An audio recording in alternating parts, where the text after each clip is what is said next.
પોરબંદરના ફોટા અરે રે યાદ તો તાજો કિસ્સો છે. પરંતુ 3 વર્ષ પહેલા સુરતમાં તક્ષશિલા ટ્યુશન ક્લાસીસની ઘટના કેમ ભૂલાય? તે દર્દનાક ચીજો લોકોના હૃદય મન પરથી વિદાય લે તે પહેલા જ રાજકોટની ઘટના બની. સૌ કોઈ આવી ઘટના બન્યા પછી નવા વિચારો કરે છે કે હવે ન બને તે માટે શું કરવું જોઈએ. આમ કર્યું હોત તો આ દુર્ઘટનામાં આટલું મોટું નુકસાન ન થાય, માનવીઓનો જીવ ન ગુમાવવો પડત. તો આજે અમે આવી ઘટનામાં જેમ બને તેમ ઝડપથી આગ ઓલવાઈ જાય અને જેમ બને તેમ વધારે જીવોને બચાવી શકાય તે હેતુસર અમે અહીંયા આજની આ કૃતિ લઈને આવ્યા છે. આ કૃતિનું નામ છે ફાયર ફાઇટિંગ રોબોટ. અમારી આજની આ કૃતિનો હેતુ વ્યક્તિના સંચાલન વગર જ રોબોટ દ્વારા આગ પર નિયંત્રણ મેળવવું. સિદ્ધાંત રેખિક ઉર્જાનું કાર્ય ઉર્જામાં રૂપાંતર. હવે તમને થતું હશે કે મારા ફાયર ફાઇટિંગ રોબોટ કેવી રીતે કામ કરે છે, તો ચાલો આ ફાયર ફાઇટિંગ રોબોટનું આપણે નિદર્શન જોઈએ. મારા સાથી મિત્રને કહીશ કે આ ફાયર ફાઇટિંગ રોબોટની સૂચન કરે.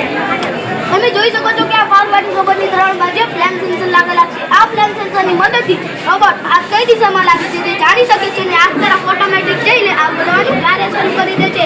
હવે હું તમને ડેમો કરીને બતાવીશ.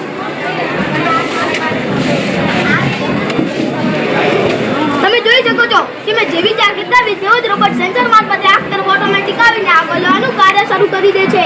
અને હા, અમારા રોબોટની એક ખાસિયત છે કે અમે એક પરફેક્ટ કેમેરો લગાડ્યો છે. કારણ કે અમારા રોબોટ અંદર રૂમમાં આગ ઓલવવા જાય છે ત્યારે આપણને ખબર હોતી નથી કે અંદર કેવી આગ લાગી છે, વધારે લાગી છે કે ઓછી લાગી છે તે જાણી શકીએ અને અંદર કોઈ ઘૂસાઈ તો નથી ગયું ને તે પણ જાણી શકીએ છીએ. આ ફાયર ફાઇટિંગ રોબોટમાં લગાવેલા વાઇફાઈ કેમેરાને તમે મોબાઈલ, કમ્પ્યુટર અથવા લેપટોપના માધ્યમથી પણ કનેક્ટ કરી શકો છો. આ અમારા ફાયર ફાઇટિંગ રોબોટ રૂમમાં આગ ઓલવવા માટે જાય છે તો ત્યાં કોઈ દુર્ઘટના ઘટી હોય તો તમે આ વાઇફાઈ કેમેરાની માધ્યમથી તમારા મોબાઈલની સ્ક્રીન ઉપર દેખીને તમે આગ ઓલવી જાય પછી બચાવ ટુકડીને પણ રૂમમાં મોકલીને માણસોને બચાવી શકો છો. હવે તમે દેખી શકો છો આ ફાયર ફાઇટિંગ રોબોટમાં લગાવેલા વાઇફાઈ કેમેરાને મેં મારા મોબાઈલ દ્વારા કનેક્ટ કર્યો છે. હવે હું મારા સાથી મિત્રોને કહીશ કે આ ફાયર ફાઇટિંગ રોબોટને તમારી બાજુ ફેરવીને બતાડે એટલે તમને પણ ખબર પડી શકે કે આ ફાયર ફાઇટિંગ રોબોટ કેવી રીતે કામ કરે છે. તમે જોઈ શકો છો કે મારા સાથી મિત્રોએ ફાયર ફાઇટિંગ રોબોટ તમારી બાજુ કર્યો તે તમારી મોબાઈલની સ્ક્રીન ઉપર દેખાઈ રહ્યું છે. અમે ફાયર ફાઇટિંગ રોબોટ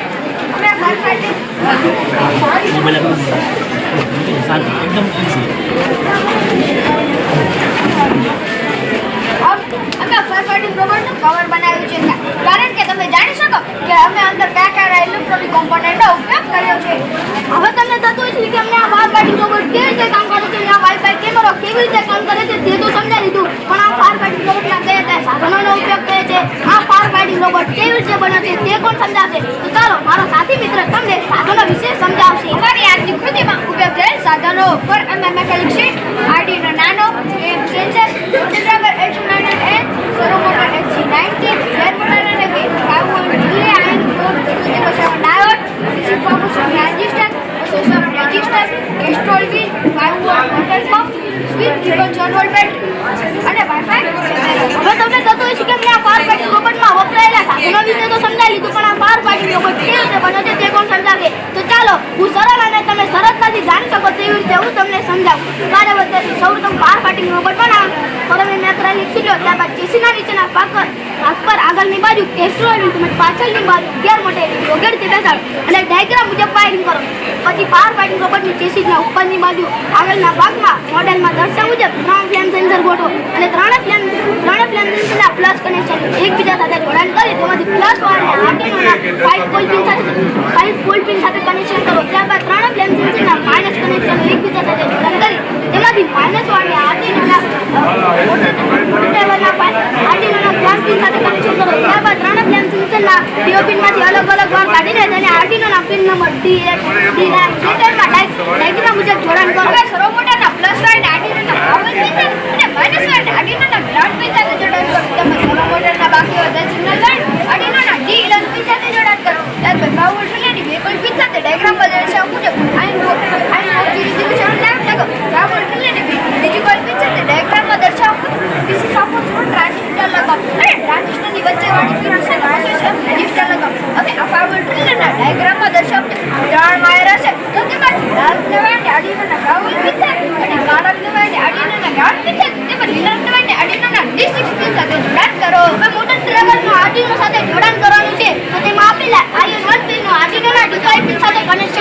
ત્યારબાદ તેવી જ રીતે IR2 સાથે IR3 પિન સાથે તેમજ IR4 નું D2 પિન સાથે કનેક્શન કરો. હવે આર્ડિનોમાં બહાર આપવા માટે મોટી ડ્રાઈવરના ગ્રાઉન્ડમાં બહારનું કનેક્શન કર્યા બાદ તેનો બીજો છેડો આર્ડિનોના ગ્રાઉન્ડ પિન સાથે કનેક્શન કરો અને તેનો બીજો છેડો મોટી ડ્રાઈવરના 5 વોલ્ટ પિન સાથે જોડાણ કરી તેનો બીજો છેડો આર્ડિનોના VIN પિન સાથે જોડાણ કરો. હવે આર્ડિનોમાં ગ્રાઉન્ડ એટેચ કરો અને આ પૂરી સર્કિટને પાવર આપવા માટે બેટરીના બે છેડા ગ્રાઉન્ડ પિન સાથે જોડાણ કરો. એવી જ રીતે બે છેડા વચ્ચે સ્વિચ રાખી તેના બીજા છેડાને મોટરના 12 વોલ્ટ પિન સાથે જોડાણ કરો.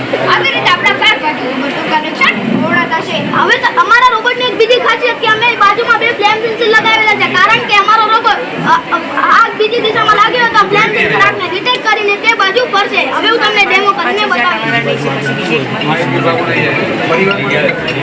તમે જોઈ શકો છો કે મેં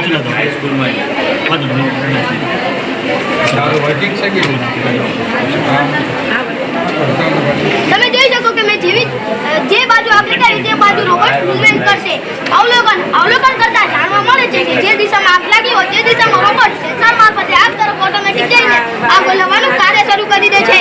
ફાયદા આવા પ્રકારના યંત્ર દ્વારા જ્યારે માનવ સર્જિત કે કુદરતી રીતે આગ લાગે છે ત્યારે ખૂબ જ ઝડપી આગ ઓલવી શકાય છે. Video that you will as this is which we have presented today. જય જય ગુજરાત. ગાડી